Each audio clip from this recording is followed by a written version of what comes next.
मोदी के वोट देवे के बा। विश्वास बा मोदी जी पर, और कोई बा विश्वास नहीं खे। सब कुछ मोदी बाड़े हमनी के, बेटा भातार लोग लइका सब कुछ वे बाड़न हमनी के। उनकरे के हमरा वोट देवे के बा, उनकरे पर विश्वास बा।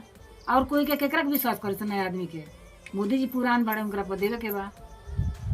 हर साल में उनकरा पर देवे, उनकरा पर विश्वास बाटे। और का कही, ये बात कहे के बा बुझाई लिए देख को कहे के बा मोदी जी के वोट देवे के बा, त मोदी जी के वोट देवे के बा। 10,000 रुपया भेज रहे हैं गरीब दुखिया के, छठ कैलक खुशी मन से, उमंग से। आ वह जी आवत रहे तो केकरा के वोट दिया? मोदी जी के दिया। और कोई के ना दिया, उहे के दिया। मोदी जी के वोट देवे के बा, मोदी जी के